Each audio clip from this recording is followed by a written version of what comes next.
While Timber Terror is not the premier ride at Silverwood Theme Park in 2025, all of the premier rides at this park can trace their roots back to this coaster. This ride originally opened back in 1996 and was a hugely influential coaster for Silverwood as a whole. Silverwood had not built anything from the ground up quite like this in their history. Their only thrill coaster at the time that Timber Terror opened was Corkscrew, and that was a relocated coaster from Knott's Berry Farm. Now, there's no doubt that Corkscrew brought some eyeballs to the park, in particular because this was the world's first modern-day inverting coaster when it opened in 1976. Relocating that coaster was great, but being able to build something like Timber Terror from the ground up I think was really important for them.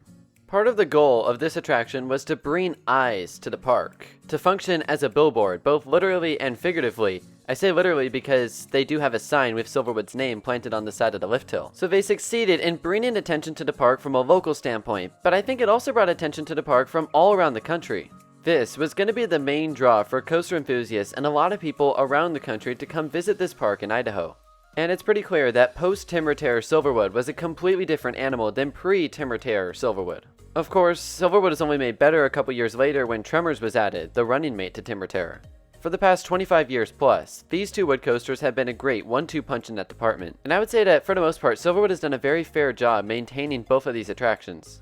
We're so used to hearing Timber Terror and Tremors, but at one point, Timber Terror was called the Grizzly. It only stayed that way though for 1 year because they didn't want to get sued by California's Great America or King's Dominion, who have a wood coaster by the same name. This is as good of a reason as any to change a coaster's name, and frankly, I think Timber Terror has a better ring to it as it is.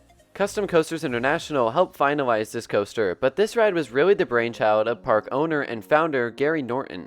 He, in essence, designed the ride, and another guy that you might have heard of in the coaster world, Fred Grubb, was a big part of this coaster's construction. Yep, that's right, you can trace the relationship between Silverwood and RMC all the way back to the 1990s. In all ways, this ride was just a huge step in the right direction for Silverwood. All of that is well and good, you say, but how does Timber Terror ride in 2025? Well, we'll get into that now. Timber Terror is still one of the most popular rides at Silverwood. This ride usually has a half-hour wait midday, and it can exceed the hour mark in busier periods. Part of the issue in terms of this coaster's line and popularity is capacity. You see, Timber Terror only has one train, and it can only run with one train as of this recording, because there isn't even a transfer track. They didn't configure it to have two trains. What this means is that no matter how busy the park is, Silverwood is stuck running one train. Obviously, this in and of itself would make the line build up, but then there are some operational things that can make this coaster's line build up even more. For example, at the start and end of the day, this coaster usually just has a single operator. Now that one operator is doing absolutely everything they can to get that train dispatched as fast as possible. Sometimes they even dispatched it in less than 4 minutes, which isn't great obviously, but when you only have one person doing all those different roles, that's impressive. But if one or two things don't go properly, you have a 5, 6, even 7-minute dispatch sometimes. Now, the good news is that in the middle of the day, Silverwood tends to add another employee, at least in busier periods. So their capacity does improve as the day goes on. In a perfect world, to put it bluntly, Timber Terror needs more staffing. It just does for a coaster of this popularity and size.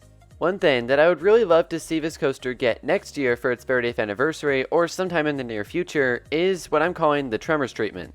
This year, Timber Terror's sister coaster got 2 new trains from Great Coasters International, and Silverwood added a transfer track to improve capacity. This ride also got some retracking, but I think the capacity is more important, and when this coaster was running 2 trains in the afternoon, the difference between the speed of this line and the speed of Timber Terror's line was noticeable. That's something I'd love to see in the future, and those GCI trains are also a bit better than the PTC trains that still run on Timber Terror. These trains aren't bad by any means, but they are certainly not as good as the Buzz Bar trains that this coaster had a few years ago. I'm sure those Buzz Bars really allowed you to experience all the airtime that this coaster has, and now you still get to experience most of it, just not quite the same without that single position lap bar. But no matter the case, a lot of people still go to this coaster early, and so with everything that I've said so far, I would recommend going here first if you're towards the front of the rope drop crew. If you're not towards the front of the rope drop crowd, then I would recommend saving this coaster for later in the day, in the last couple of hours. It seems to quiet down in the final couple of hours of operation. So once you wait, board, and get on the coaster, what does this ride feel like? Well, you start with a little dip into your 85-foot tall lift. At the top, you get a great view of the entirety of Silverwood Theme Park over to your left, and then you drop down those 85 feet, reaching top speed of 55 miles an hour. This drop isn't anything crazy, but it is a solid moment, and if you're in the back couple of rows, you'll get some floater airtime here.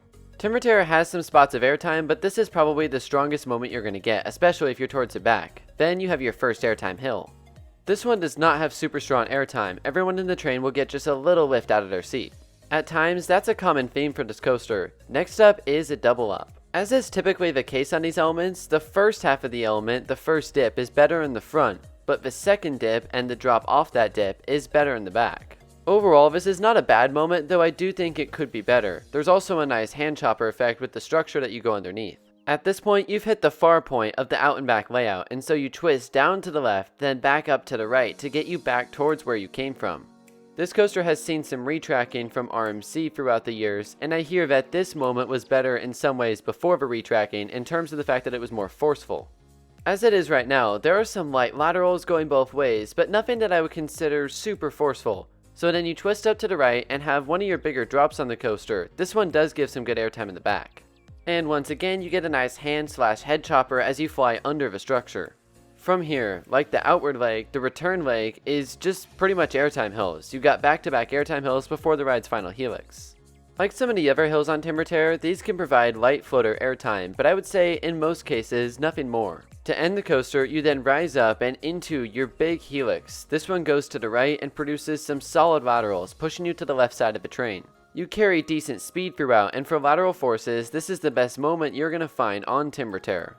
Obviously, any out and back coaster is going to focus more on airtime and airtime hills, and Timber Terror does have some solid moments, but throwing in some laterals and a helix at the end is always a nice touch. Unfortunately, Timber Terror's bumpiest moment is at the very end. After the helix, you take this little innocent looking dip and a little turn to the right into the brakes, but this little dip has a little shake to it. As a whole, I would say Timber Terror is smooth enough, and it has kind of that classic wooden coaster feel. This is really the only part that I actually find uncomfortable.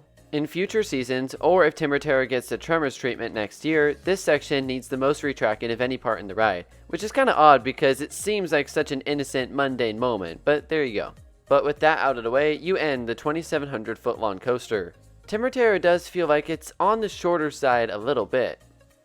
In a perfect world, you would love to see an extra helix or an extra couple of airtime hills or something of the sort. Is it egregiously short? No, there are definitely some other coasters that would fall more in that category. It just feels a little bit on the shorter side, that's all. Part of it might be the repetitive nature of the layout, as it is an out and back coaster. But if airtime is what's being repeated, then I don't really have a problem with it. So, overall, for Timber Terror's final score, I'm going to give this coaster a 7 out of 10. This is one of those rides that's worth doing every time you're at the park, and you'll always enjoy experiencing it, but it's never one of those rides that you immediately want to get back and do it again and again and again, at least not the way I see it. It's good, not great, not exceptional, but a solid attraction overall, and a very important one in the history of Silverwood Theme Park. All in all, a solid coaster, and I hope you found something in this video interesting or helpful, and if you did, please consider liking and subscribing down below. And make sure to let me know your thoughts on Timber Terror if you've ridden this CCI coaster. Thank you all so much for watching, and I'll see you next time.